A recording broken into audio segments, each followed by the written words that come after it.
Discussions of the smart city epitomize a new paradigm shift in urban planning and cities in general. The smart city plan obviously requires smart technologies and infrastructure to succeed. However, the ultimate goal of smart city plan should draw attention on a holistic and harmonious city building approach to recuperate the areas in need. It particularly weighs on social, cultural, historical, and environmental, and technical or technological dimensions of urban space that are often neglected of the physical and economic growth and restoration. By taking a further critical reflection on the smart city, smart urban development, I argue for the need for unfolding a creative engagement with citizens and their reworkings with new smart technologies, infrastructure, and governance in embracing the diverse perspectives and opportunities of living in the smart cities, which I consider as smart engagement. I understand it is not a completely new concept for the Sejong city. Based on what I have witnessed from the presentations in the forum, reading the implementation plan for Sejong Smart City, and also from my own experience to visit Sejong.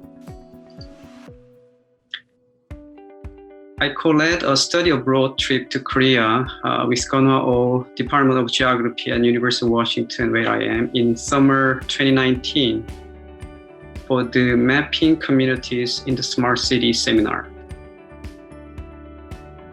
The goal was to see what smart city and technology means on the ground. Learning firsthand about the smart city and seeing the real examples of the smart, as you can see, including smart poles in the park in Sejong. We visited Busan, Songdo International District in Incheon, and Sejong as well. It was a great experience.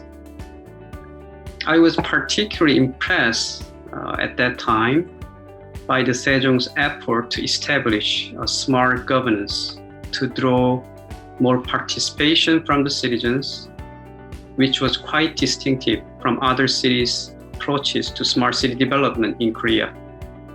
I want to further argue for ever stronger efforts to channel the creativities of ordinary urban dwellers into smart cities as a way move toward building smart community and smart digital citizenship. Technologies are the foundation of smart cities. ICT, camera, sensors, Internet of Things, computers, maps, GIS. Even newer smart technologies are being implemented in the Sejong Smart City Plan, as you can see here.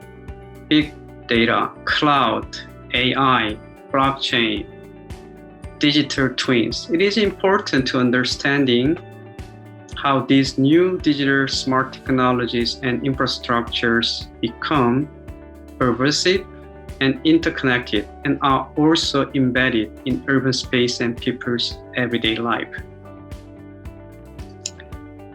In general understanding of smart cities, it provides a technical or technological, digital, and smart solution to urban problems or issues.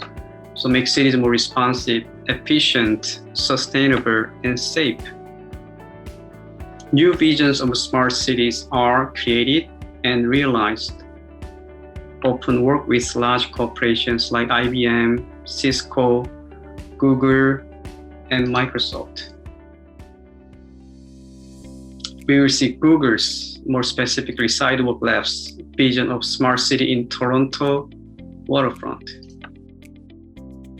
In Seattle metropolitan region, we are seeing Microsoft version of smart city in Redmond, Washington, installing over 30,000 Betty sensors spread across the 500 acres campus over 60 million budget. It exemplifies new possibilities and challenges of smart city. More smart city models have been built, including Sejong's own. As a result, a new global urban hierarchy seems to be created. Smart city versus less or not smart cities. Uneven distribution and implementation of the smart city ideologies, practices, and technologies across the city, region, and the world create unequal geography of smart cities. Its impact is also trickled down to the neighborhood and community level. Smart communities versus less or not smart communities.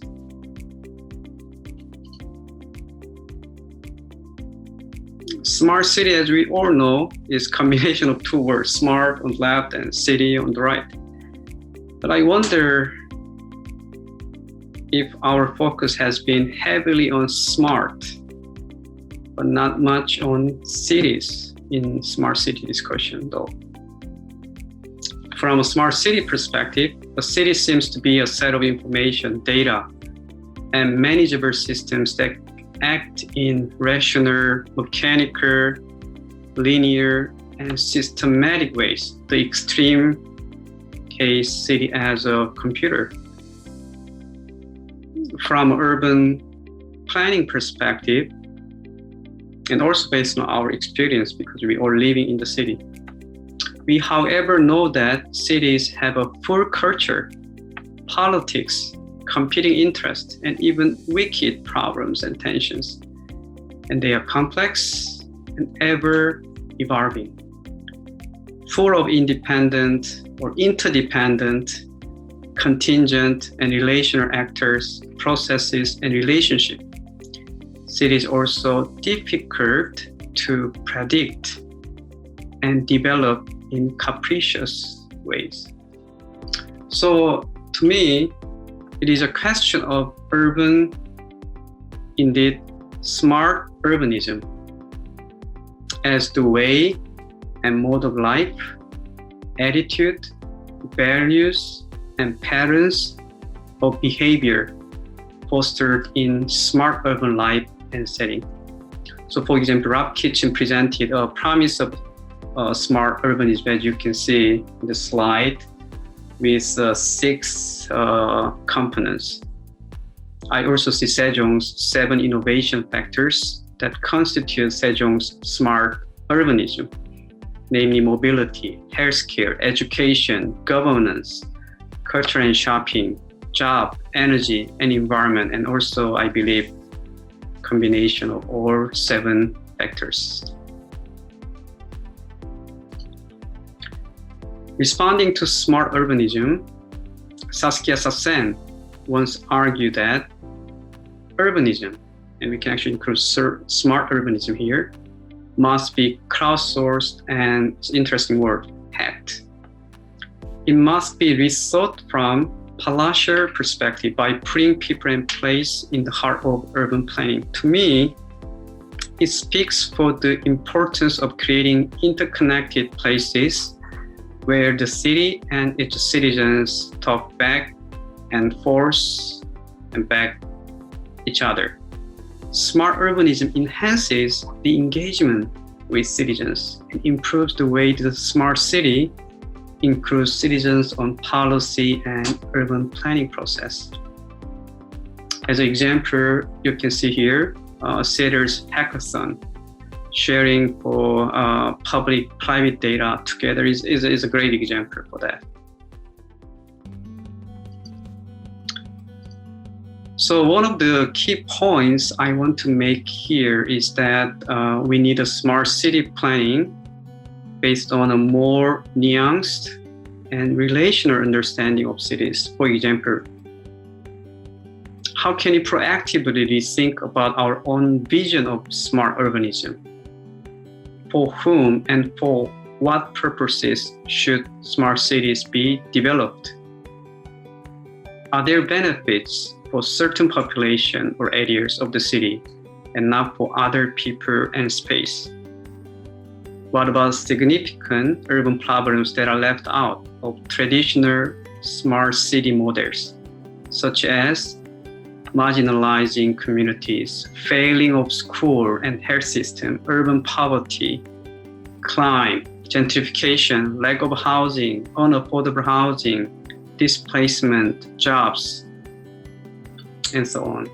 How can smart cities create more democratic and even emancipatory and participatory smart governance? Different motivations and visions are embedded in different smart city models.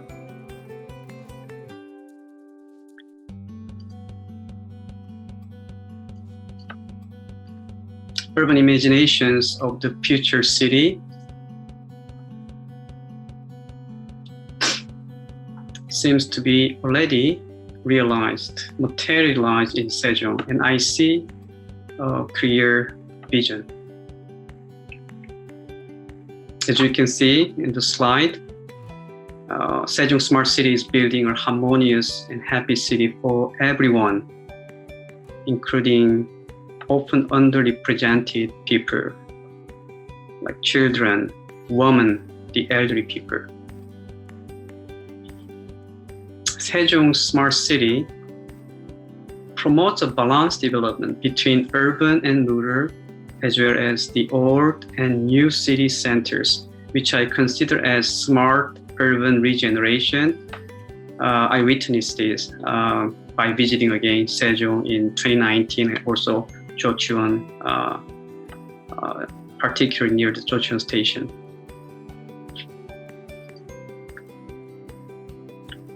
Continuing focusing on inclusion and equity in the smart city, I'd like to turn to examining the foundational tension in the smart city.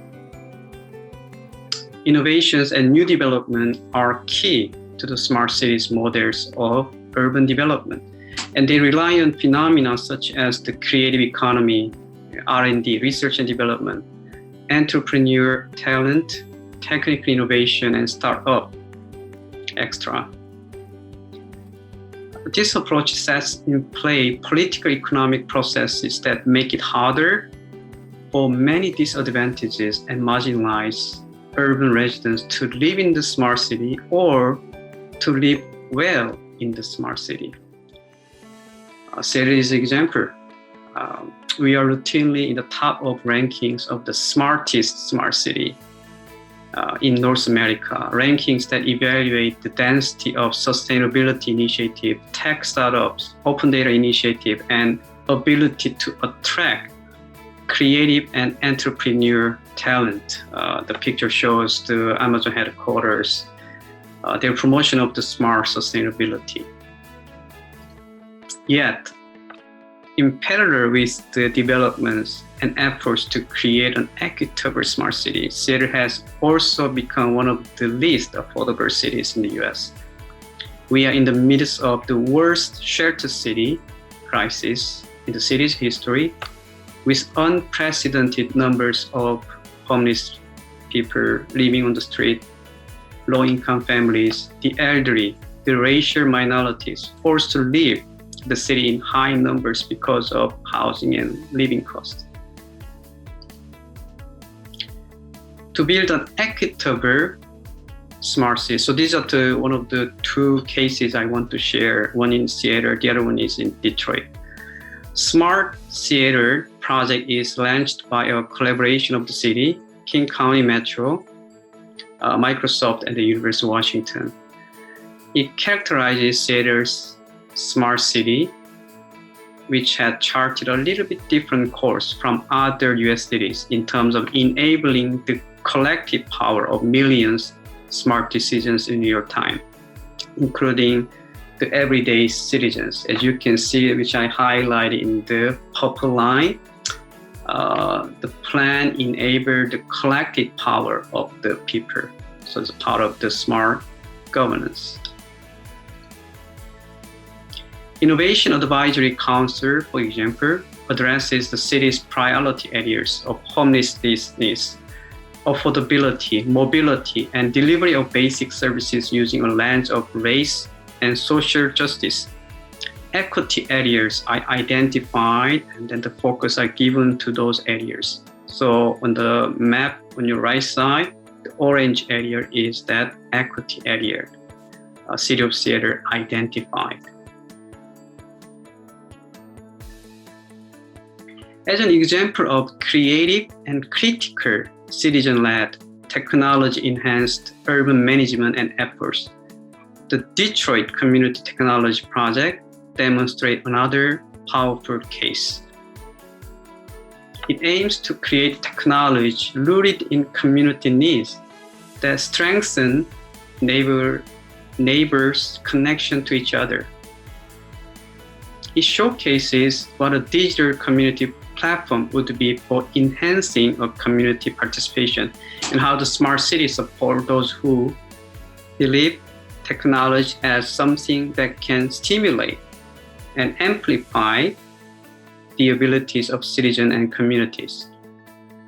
There are two primary projects are called one data justice program, the other one equitable internet initiative. Data justice project holds actually very interesting idea that the conflation between surveillance, security, and safety might not have necessarily made communities safe. So the idea is that the project understands that in order to create true safety, we must strengthen interpersonal connections, resources, and opportunities within our communities, on and offline. Working with data-driven Detroit to gather and house data, an interactive map like this Project Green Light map is created displaying the location of project participants sourced from the City of Detroit's open data portal. So this is basically a ground-up version of the community asset map produced and consumed by the citizens.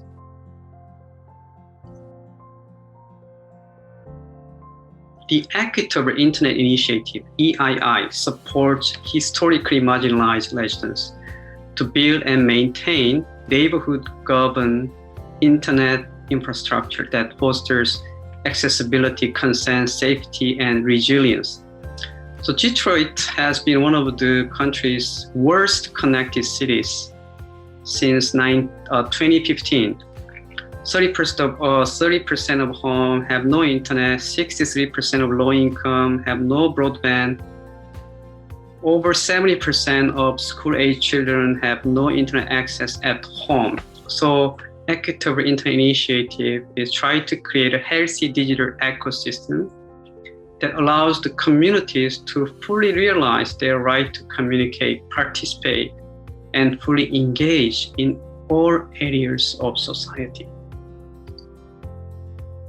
All of these examples from Smart Seattle, Detroit Community Technology Project, show us that there is an important role for active and participatory digital citizenship in smart cities. They regard the engaging with citizens living in the city as essential to smart city making. They also value technology as a way to make citizens and communities be smart or even smarter, yet also recognize the importance of sociality, spatiality, ties, relationship existing in community context.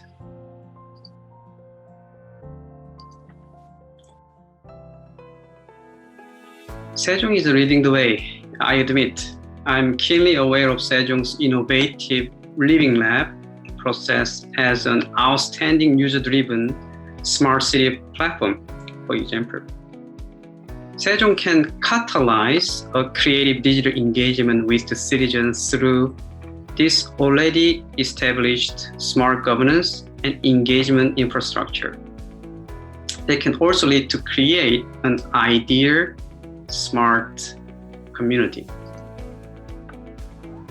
A community that values technology as a way to be smart, but recognizes, again, sociality, spatiality, urbanism, community ties, relationship, digital stewardship as central to city structure and also even emotional attachment to urban place. That's how we unbind the potential of smart engagement with ordinary citizens. I'm so grateful to the forum organizers and all participants for giving us such an important opportunity for this transnational learning and conversation about smart city development with an exemplary case of city of Sejong. Thank you. 감사합니다.